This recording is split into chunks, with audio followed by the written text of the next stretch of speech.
Okay, well, let's go ahead and get started. Hi, everybody.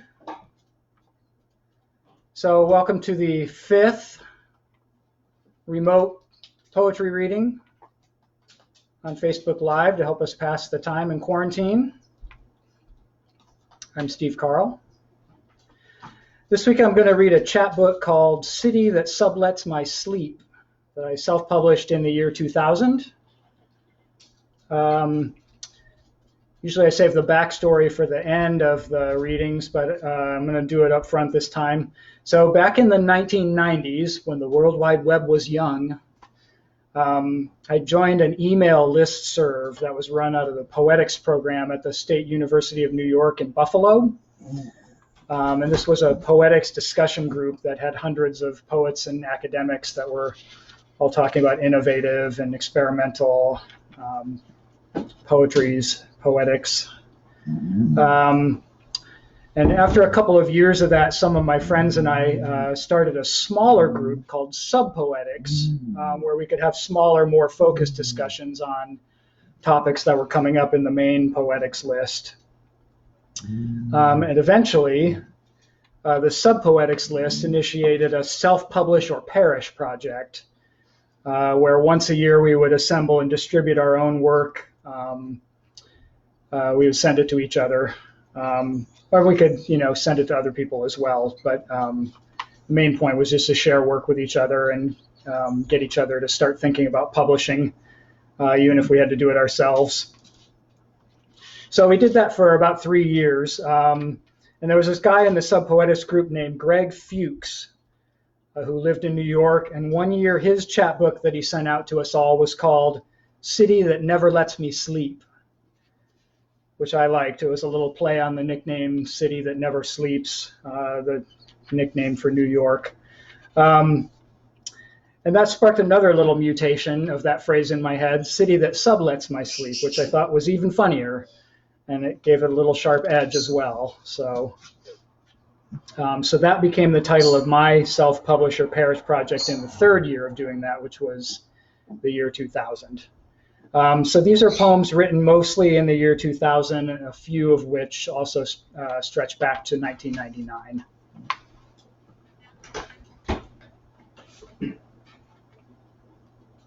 So here's the cover of that I did myself. Just got a little blue piece of cardstock and printed it out, and I had some moon stickers and some star stickers that I stuck on there as well. So, City That Sublets My Sleep.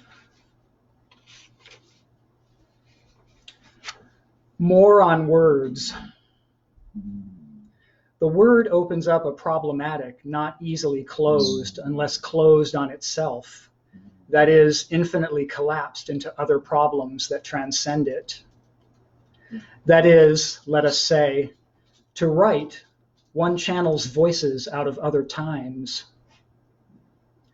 Having spoken thus, one finds, quite suddenly, oneself in the paradox of hearing one's own voice in the writing.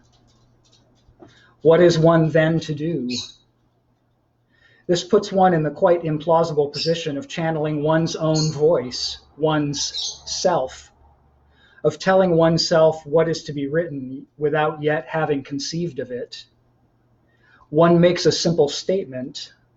To write, one channels voices out of other times, hardly understanding what it is to write, what is at stake in writing, what the concept one denotes, or how it is that one alone can write.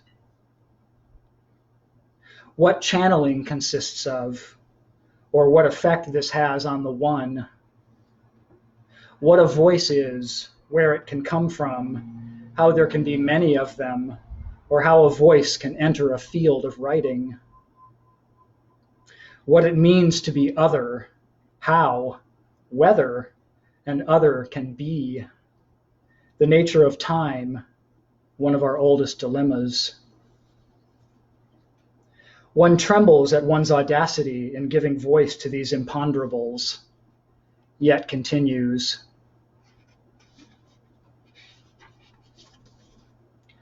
How to try in business without really succeeding.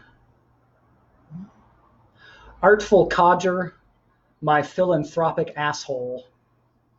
Build up on purpose to provide alternate stereotype attention. Captive umpire celebrates order at last. Pockmarked checkmark of a Purina exec. Burst star cola, pattern banger postulates end of sense and meaning as if attention led astray and unrecoupable. Counting suns, my spent dendrites. Make me overturn guesstimate, politic, or elevate honorific of opulence. Forego the shock of transplant, accepting a forgery in the position of wealth, and a regarded power will constitute itself in the interstice of neighborly interaction. You don't see many lemonade stands go global, but apparently strenuous objections have arisen and are meeting with the force of paid ads the paid ads say they deserve. Swing low, sweet SUV.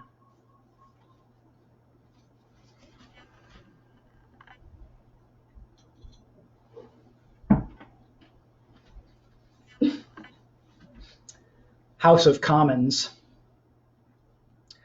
The seldom seen reviews itself, lifting naught as it should, could, and ought. An agrarian noise, really. You'd never nose it around the urbus. The mockingbirds sounding like cell phones. A second scent, baroque in the brain chamber, but carded in security. Who sent you, you scent? Who? A touch of the fundament fascinates ably this redolence reluctant to find fault with one's tasting of chaos, a savory sampling of sensory amplitude, adequate aqueduct, finding this balance, aware of our limbs in its labyrinth.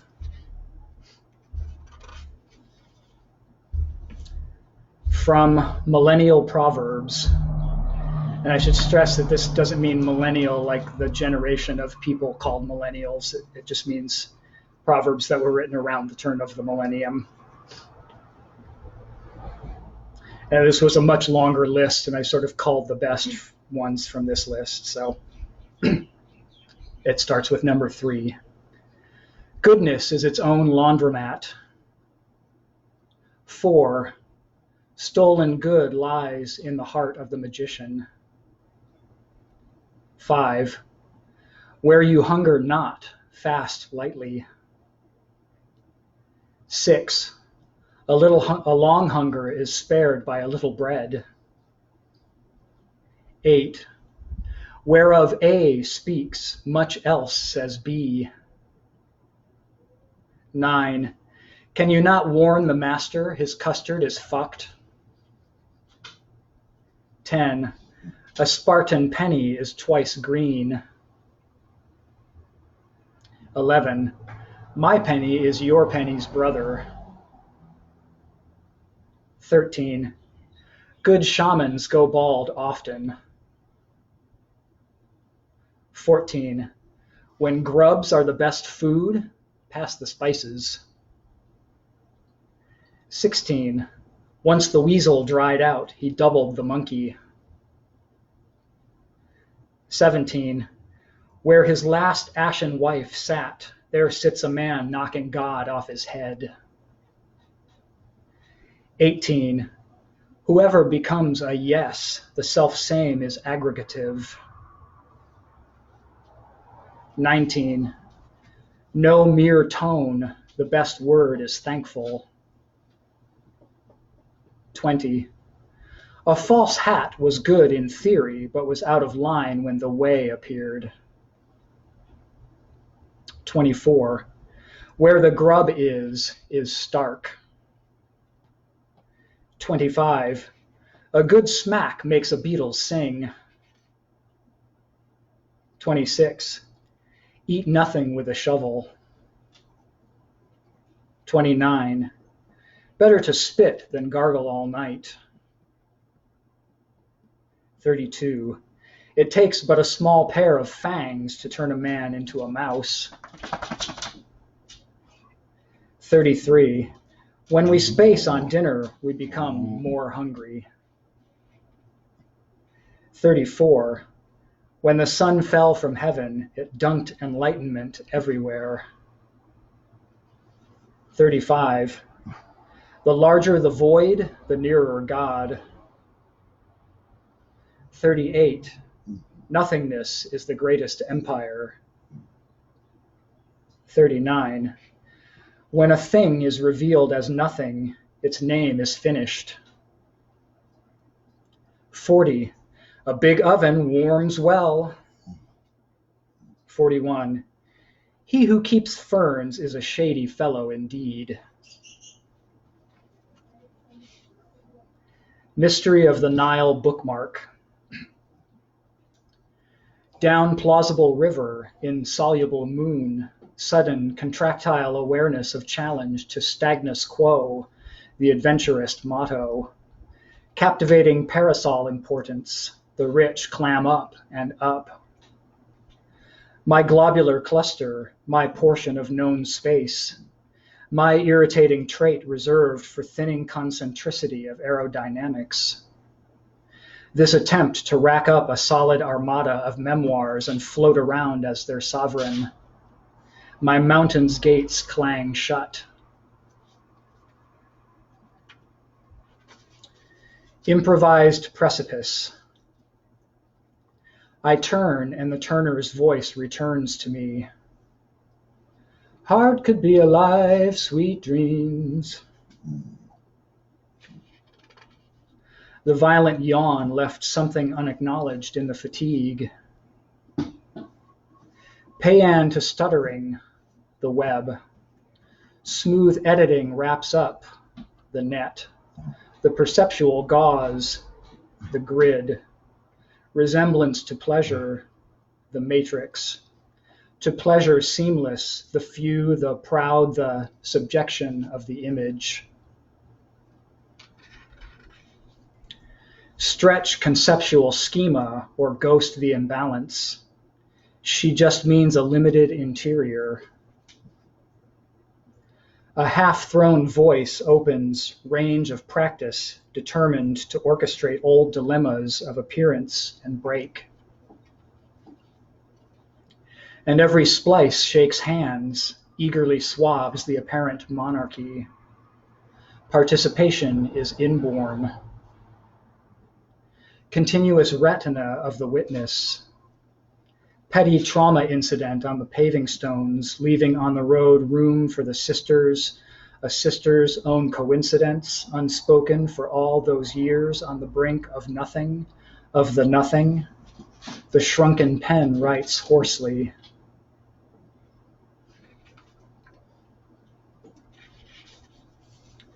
Levinas writes, consciousness is given in the power to sleep. Matter a misfortune of hypostasis, understanding, substance. Memory moves in orbits of absence, Eric Gamelinda. It stands to reason and sits to feel. We don't know what comes about from its lying down. Dogs are people too, psychologically speaking, or barking out their wants and fears, struck by the irony of the battered spouse. A soft voice that love is trudging in the garden. Commander of the imperial forces offering in a dream this forward for the rape of Nanking. Everything takes a name only to live and die eluded by that name. The broken necks of flowers. Tender bluff called, opining cul-de-sacs of speech, acting in accord with hot air support, daring comportment. You say it with your face, but the facial tic talks too. Volleys of suffering.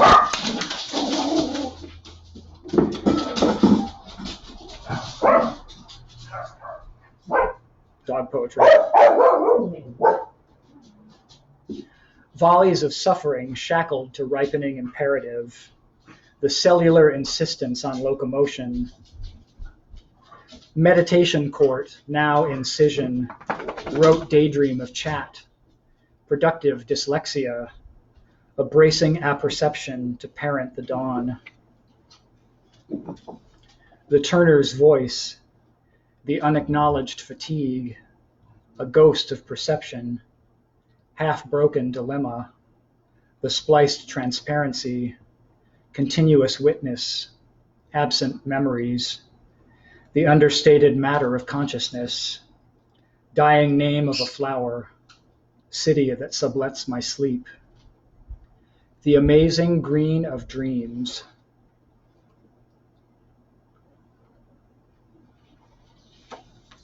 And then the last poem in this book is a section pulled from another book called the Venus Sutras.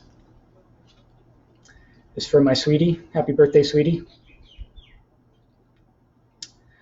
The leaves make rustlings like the bed sheets with their shifting limbs, the limbs of us within the bed leaves, like rustling leaves in our bed of each other's limbs, shifting under sheets like the wind rustled leaves.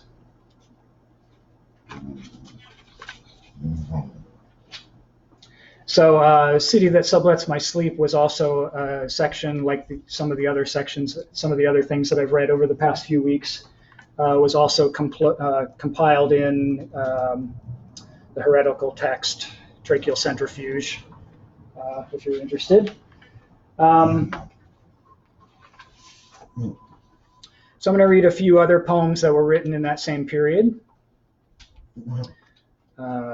This one is called Venus and Mars in Fur, or 5 Events Erupting into a Cat Poem. 1. Paper wads distract the kitten when flesh is at stake.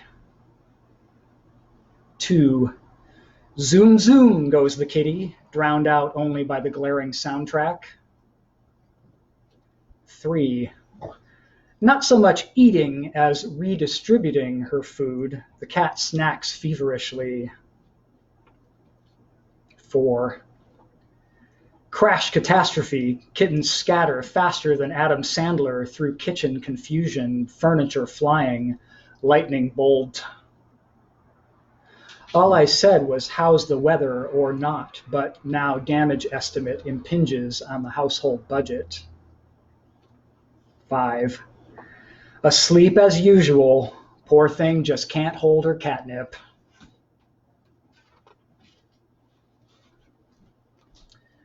Matters of course. The anthurium of behavior, the history of movement, the behavior of anthurium history, the movement history of anthurium behavior, the anthurium, the behavior, the history, the movement, the future of eggs, the egg movement of future behavior, the movement future of anthurium eggs, the history egg of anthurium movement, the anthurium history movement of egg future behaviors, the future, the egg, the behavior, the history, the movement, the anthurium, the deadly lampshade welcoming you home.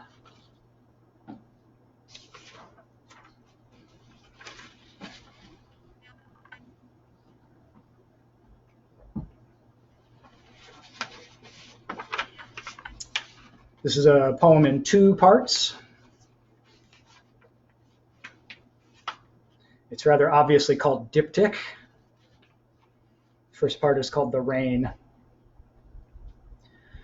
My heart-seeking afterthought plagues the sunny town. Perish it. Later, when it's raining and the clouds are crowding the skyway, tumble-dry umbrella mooring lashed fanciful to language. Not a thought stone in a sky today after a gentle spring brain.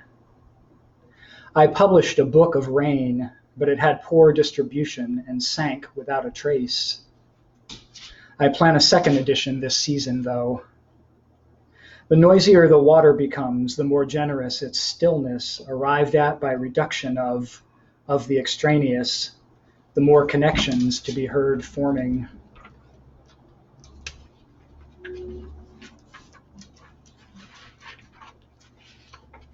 Second part is called International Commerce. Force applied to plow handle marks an autumn or winter as surely as the tang of ketones mean industry is on the upswing. Staging a green boast to boost another inroad for mutant fruit, and people do, explains the more cuddly endangered species we've been seeing lately. Reloading the flag, intentional density wonders allowed on the playground office space has become, with vacancy rate and all. Perestroika of the golf course, of the gold force. There are precious few doors an attractive soy burger won't open. Appeasement policy imported into credit debt management, warning away intruders with budgetary oblivion and a foretaste of subtext. Commercial eruption of peace ensues, gets sued for warning label violations. To the north lie Target, Walmart, Home Depot, and Burger King. To the south, Starbucks, Krispy Kreme, BP, and Denny's. An eastern look reveals Kmart, Long's, and Albertsons. West, there's a Tower Records and a 7-Eleven. What city are we in?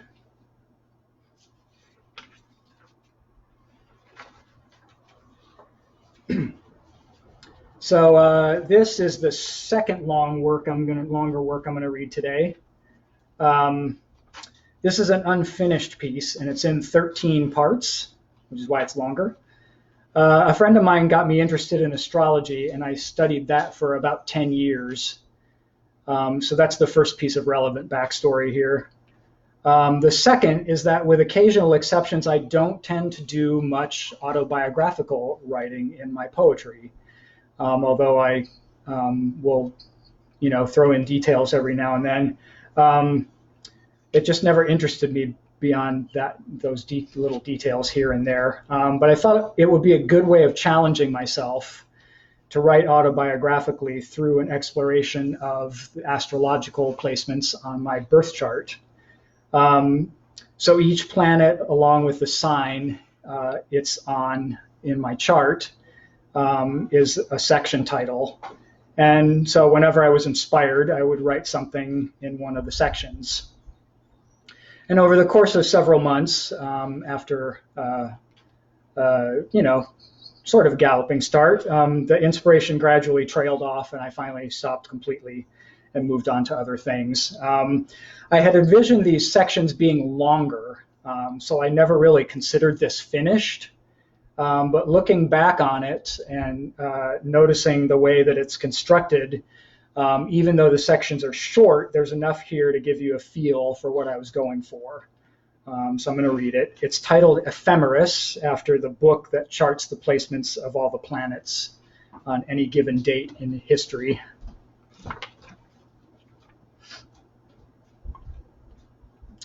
Pluto in Virgo. The power of work. Or is it the work of power? Work meaning service, power meaning ableness. Therefore, the ability to serve, a great overhand smash. I have an emotional drive to humility. I said I have it. Born in the 60s, have it too. Get yourself into a nasty fix and grow from it. Lather, rinse, repeat. I don't remember my life as a masochist, but it would explain a few of my roommate choices. We swallowed your void. Sorry, our bad. A candle a day keeps the hangman at bay. A fine turning point of view inward. Click here to see my faults. Faults.gif. Hurt me, make me write bumper stickers. I deserve this. I don't deserve this, though. Asking why is the shit. Hurt to fertilize me furtively. Your basic purification motif. I don't know why, but it's deeply important that I erase myself in the process. I said I erase myself.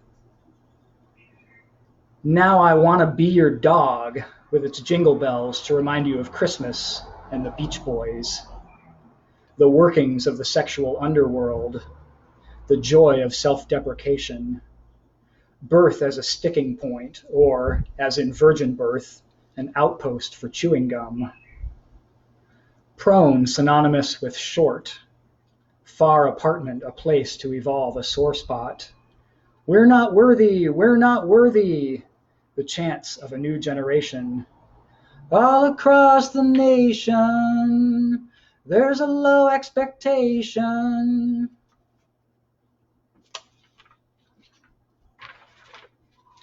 Sun in Aries. Anger is an energy. Third indie rock from the sun.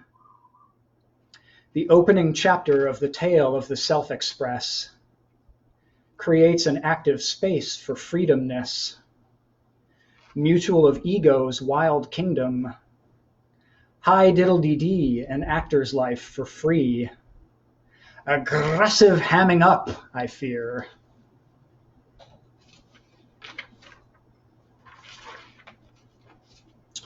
Moon in Aries. Aggressive housekeeping, I'm afraid.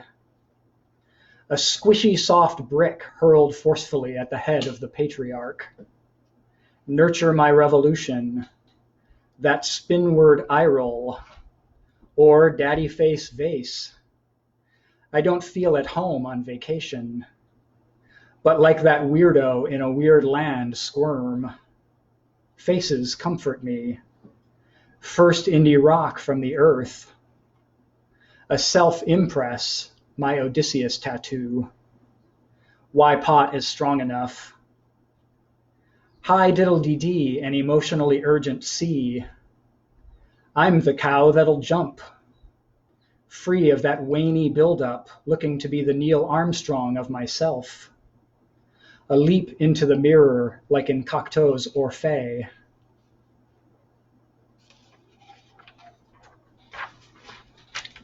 Mercury in Pisces. Can't talk, experiencing mystical union. A FedEx from the fishes. I'm just tracing the syntax now. I'll divine the words later. My turn to listen on the Orphic headset. Oh, my Pacific cryptographer, running cable on the ocean's bottom. Your telemetry arms are all embracing. Its dream of language hooked me. A fleet wisdom fish synapsed inside me, feeling the heat of re-entry. I can think logically and maintain excellent posture. Did someone say, Om? There's a word that will open up and let it all flood in. Or, all words do that and I'm trying to hear it. Arbitrate me a noodly legacy for impishness.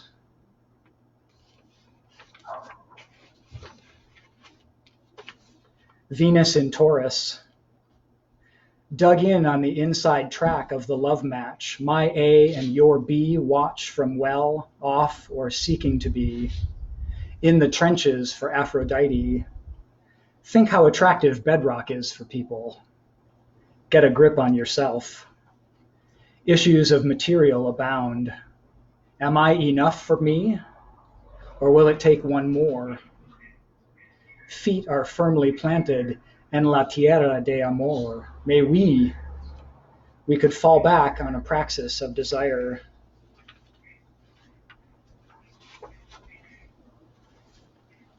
Mars in Libra. Yin-yang coordination. An engraved circular wrestling match.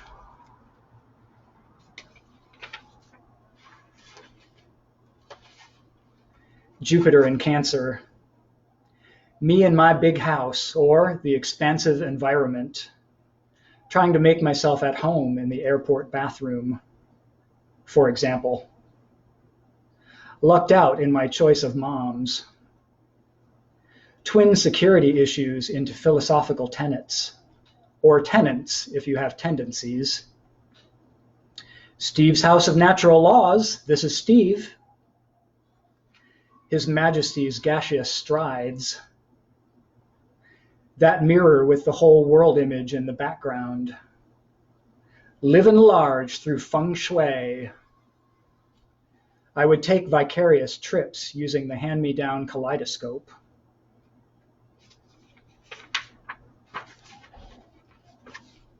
Saturn in Aries. So, belligerently uptight, you'd be thinking about now. Hopefully only whipping my own self into shape, though. I discover and refine my own life structures as much as possible. I'm new at being anal retentive. A kind of Ouroboros fear of inexperience. Put some reins on that hurricane, cowboy. You see what I'm up against. Another new hire in the self-employ, if you will. Slavishly following the rules that I keep spontaneously making up. It's Orc versus Urizen for the title.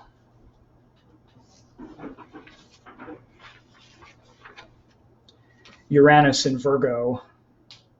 My own worst occupational hazard. The humble purveyor of little workplace anarchies at your service. Not because I'm so great, but because it might loosen the snap in the worker's psyche. We redefine what it means to be pure. Self-criticism as radical agenda.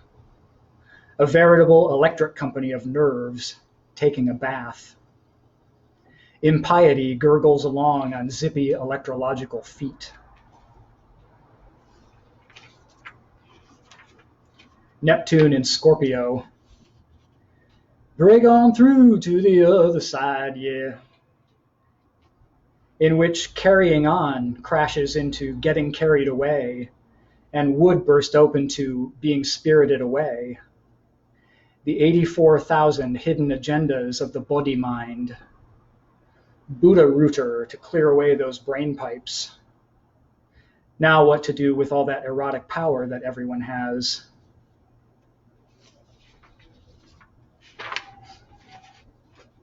North Node in Taurus.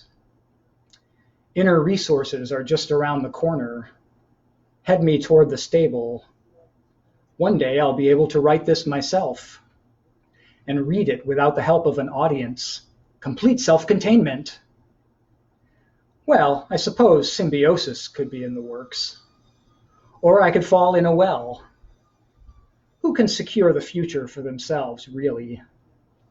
In some ways, my future is in the ground. One day I'll be enough. South Node in Scorpio. This meeting of the ex-megalomaniacal SOBs Association will now come to pass. Leaving barriers behind, life after life. Death after death, for that matter. What matters is how I used it, but who can tell me that? Other than a few lifetimes of depth psychology peering into my own agenda.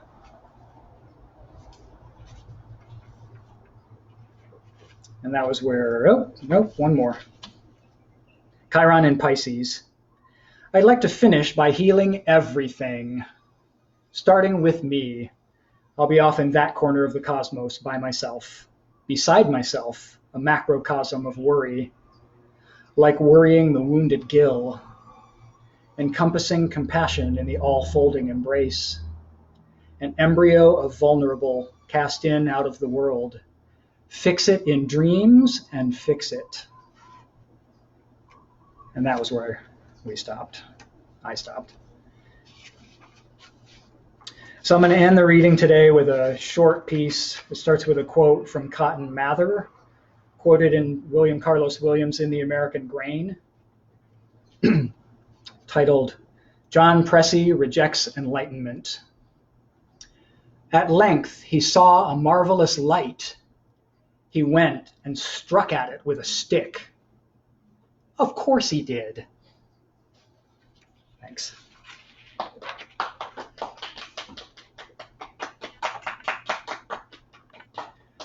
So Dan had a question last week, which I didn't see because I didn't scroll this thing down a little further. So it says, another process-related question. You like to work within different forms and structures. Do you find yourself writing to a predetermined form, or do the materials and ideas at hand suggest the form? And the answer is that those two things are nearly always playing off of each other. There are a lot of poems that I just write just by sitting down and starting to write without any idea of what I'm going to do in mind. Sometimes while I'm doing that, a form will suggest itself, and I will start writing to that form. I'll sort of write myself into a form. There are other times when I just have a thought that, oh, it would be interesting to do that and see what happens. And so that's the, how about if I take a piece of text and run it through Google Translate 15 times and see what happens to the text at the other end? So that in that case, that's kind of starting with the form. The creativity comes in choosing what material to feed into that form in order to see what comes out the other end. But then, of course, when it comes out the other end, the material that comes out the other end might also suggest ways of transcending the form, or doing something else that's to it that's not necessarily related to the form. So there's I start from both places, and I can end up in either place from where I started or not. So so there's a bunch of different processes that I like to use. So let me scroll down here and see if there are any other questions. Hello to everybody that says hi here. And doesn't look like there's any more questions. So we're going to end this for this week, and we will pick up again next Sunday, I think, when we'll read something possibly from even further back, unless I have a sudden burst of energy this week and write enough stuff to do a full reading on. So everybody take care of yourselves and take care of each other. And thanks for tuning in. And I love you, and take care. Bye.